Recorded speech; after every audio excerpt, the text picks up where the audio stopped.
2002 Audi A4 3-liter V6. Repair to start. Turn the key on, check engine light comes on, and it just cranks and cranks and cranks. Fuel level is good. I already cracked the fuel line at the front. There's no fuel or no sign of fuel at all. Usually there would be a little squirt of something, so fuel tank is past 3/4. Fuel pump is located underneath the passenger rear seat. You've got the main connector here. I'm just going to turn the key off for a second. And when you put a screwdriver next to the outlet and you put your ear on it and somebody's cranking, nothing's happening. Usually you would hear a buzz if the pump were doing something. I already peeled back the boot here. Sorry. Okay, I already peeled back the boot. You can see the wires, but I don't have a right angle for my power probe here. So what I then did, you push the connector towards the receiving end, and then you pull back on the tab, and then you can pull the connector off. The two outer wires are for the fuel pump.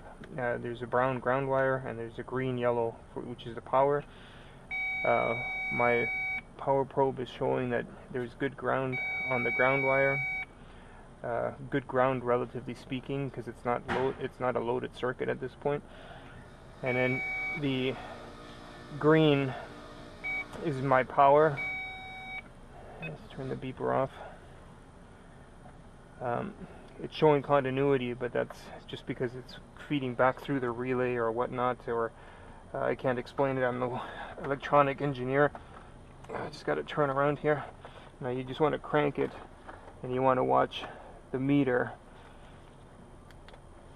and it should read battery voltage while cranking, confirming that it gets power. So this green light should turn red to the positive sign, and then the zeros or the digits should show battery voltage. Okay, so I'm just going to crank it now, and you can see 10, 11 volts. So I have good power supply to the pump connector here, and I have good ground, which leaves the pump as being the issue. Customer was complaining about intermittent long cranking, hard starting, and that would definitely be a sign of a bad pump in terms of struggling to get fuel up to the front, or the check valve being bad and then fuel draining back into the tank after shutting the vehicle off. So we're going to replace the pump. Didn't even bother. Well, I'll show you where the fuel line is that I disconnected. I didn't bother putting a fuel pressure gauge on it at this point, since there's nothing, no sign of any type of pressure. So here's the two fuel lines. The one with the white mark is the feed. The one with the blue mark is the return. 17mm and 14mm.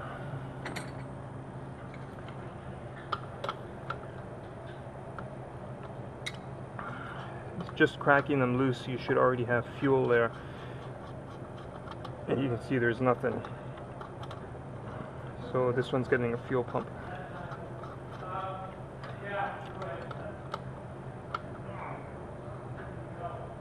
I might or might not show the installation or removal, since I got to do something else right now while we wait for parts. Okay, I was wearing my wrong headlamp earlier. I think the beam was too narrow and it was too bright in the camera. So fuel pump is located underneath the rear passenger seat. This is the passenger side. Just lift the seat up and pull it out. To release the connector, push it towards the fuel pump sending unit, pull the locking tab away, and then pull the connector away.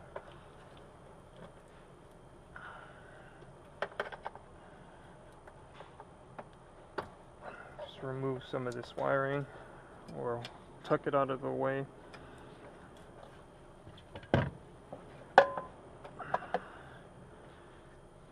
The fuel line, the fuel feed or the fuel outlet at the sending unit, you don't need a special tool, just use a screwdriver, push the tab in, and then pull the connector up. If you do have if your vehicle does still somewhat run when you remove this, be careful of fuel squirting out. This one, as you saw, there was basically nothing coming out from the fuel line at the engine bay, so I wasn't too concerned about any type of spray.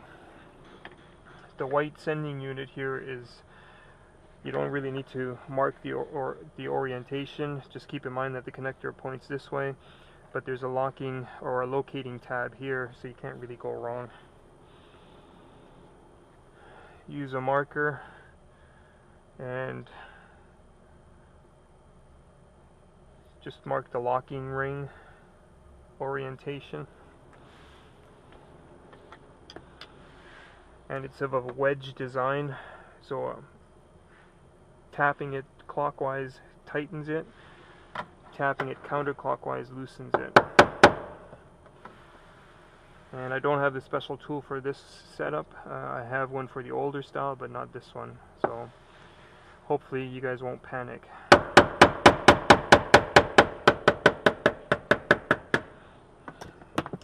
So not even a quarter of a turn, and then this locking ring can come off, and the pump should be able to, or at least the top cover should be, you should be able to lift it at this point. The sealing gasket can be reused. Inspect it. It usually doesn't come with the pump.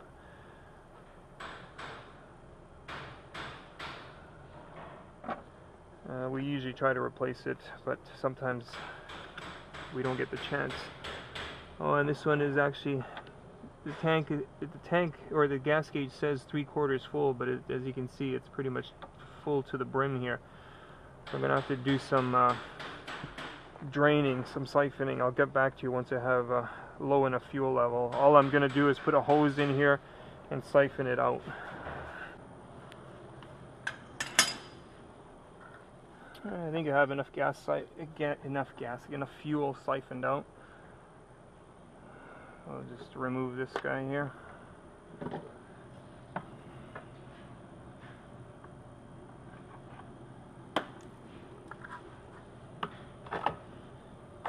Can't remember if I've ever removed one on an Audi B6 before.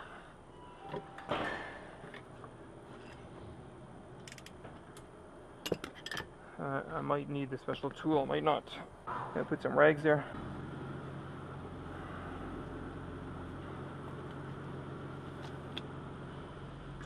Okay, so let's see if this comes out or how it comes out. Mental note, the black wire goes on the inside, and then the rest comes with the pump, it looks like.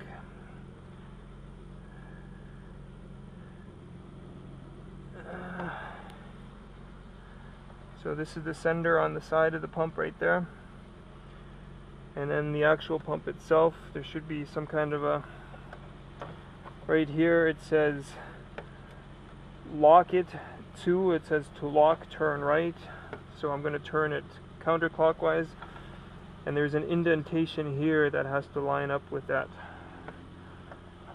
So let's have a look if my tool can get in here. Yeah, this can actually stay in the tank. I don't need that out here. Let's see if this fits.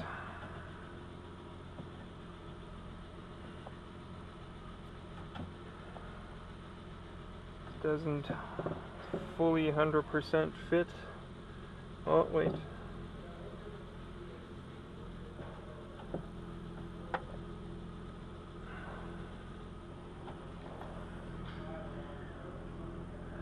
I'm just going to make it work. You might actually even be able to do it with your hands. Definitely bites into your fingers, so if I can use the tool, I'm going to use the tool. And all I'm going to try to do is line up some of these notches so that I can apply some pressure.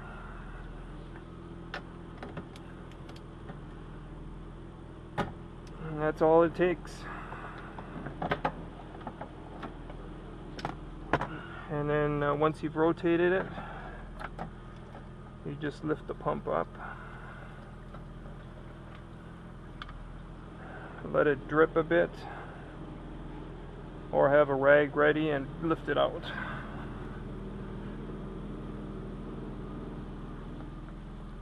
Check for sediment or anything that looks like it could obstruct flow, it could impede flow, could harm the pump. Clean out as best you can, assemble in a reversive removal, and then I'll show you what we should have in terms of pressure on the front. I actually don't even have a gauge to attach, but I'll show you how to check for flow, you know, in terms of wetness. If you get fuel squirting out, pretty sure you're going to have some kind of pressure. I mean, it's as simple as that in terms of testing. You crack the line, you crank it a couple of seconds, and you check for fuel. Okay, so a new pump is installed. You can see my black mark is aligned where it was. The Quattro pump comes with an extra outlet, or sorry, the front wheel drive requires an extra outlet. The Quattro doesn't, if I remember correctly. So we have to get we forgot to order a plug. So right now this is just a regular plastic plug that's on the return line, but we're going to put a different one on later. So in order to check for flow, all you need to do is disconnect the fuel line.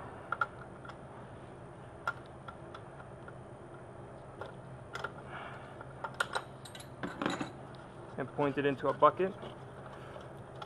Okay, crank it.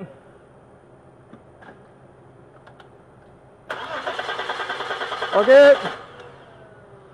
That right there is your test for fuel delivery on a no start. It's as simple as that. 17 millimeter and a 14 millimeter. When I tell you crank it,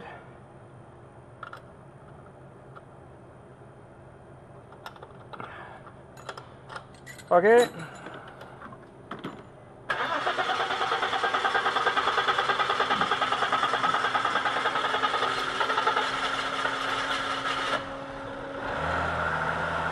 It obviously had to bleed the air out still. Okay, shut it off. Thank you. After changing the fuel pump, you want to change the filter as well. On this one, it's located underneath the right-hand side. This is where the fuel pump is. Fuel filter's right there. And it always amazes me that they put, you know, covering under the vehicle requiring like 3 different instruments. You need a 10 millimeter for this.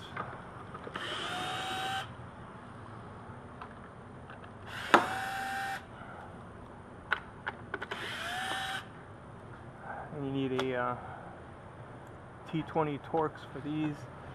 Another 10 millimeter. I don't know why I make things so difficult.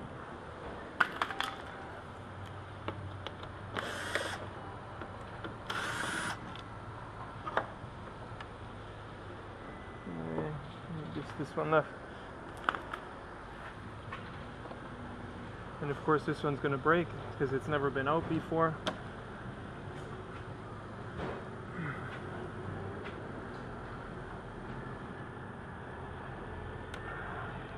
Crazy.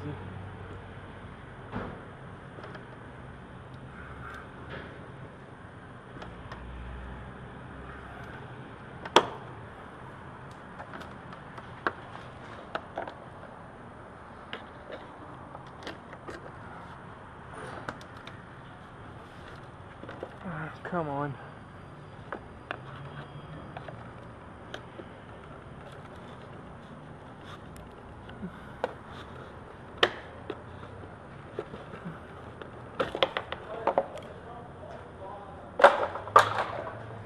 Okay, in this case it's a regular fuel filter with the retaining clips here and here. This looks like a Torx. This one's a T20.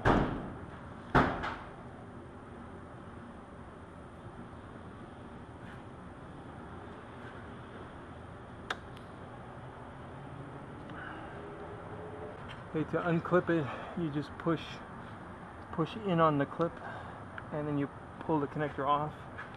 Be careful of fuel spray. On this side, it's also from the bottom.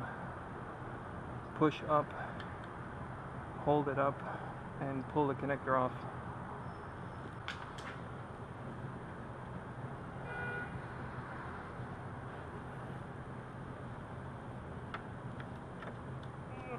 Come on.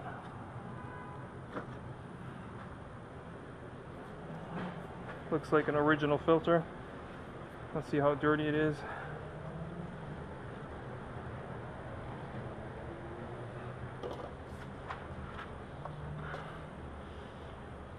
Shake it up and blow it out in reverse. So that's normal flow. You want to blow it out the other way. And then shake it up some more.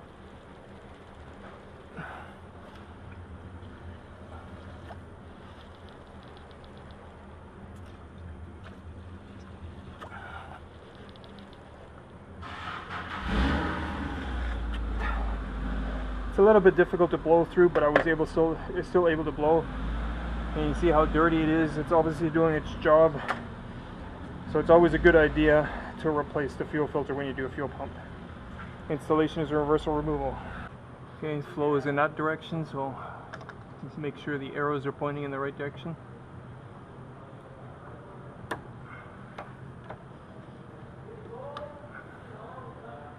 And when you push the connector on, make sure it clicks.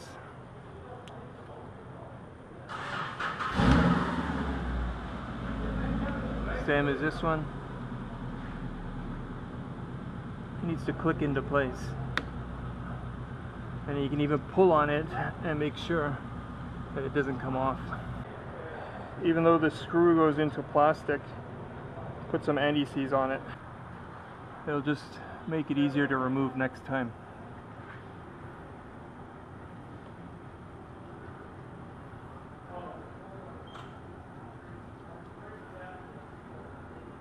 And this filter I think is a little bit bigger, so you don't have to reef on it just until it's snug tight. Before it was, these two halves were touching, but this filter is a little bit bigger, so I'm not going to over tighten it trying to close this gap. Okay, that's it. You could, if your screw is broken due to rust, I think you can even run a zip tie over this or around the filter and hold it in place. And the last thing you want to do is mark it. Change it every 5 years. Okay, as mentioned earlier, this plastic cap on the two-wheel drive models, this is the return. On the four-wheel drive, this one is not used, so you have to put a plug on it. This was the original cap, sealing cap for delivery purposes or with shipping. And this, all this is, it's exactly the same kind of cap that's on here, except that it's a plug basically. So lube up the end and just click this in until it clicks, or push it on until it clicks. That's it. There's no pressure under here anyways, because like I said, it's return, but it's just a sealing cap for that return fitting. That's it. Everything else is done. The car runs like you saw, and we just put the cover back on.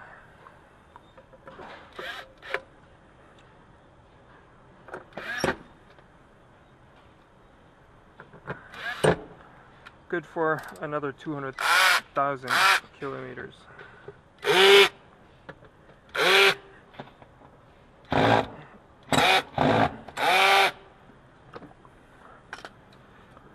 And the bench seat just pushes into place and it clips into place at the front here.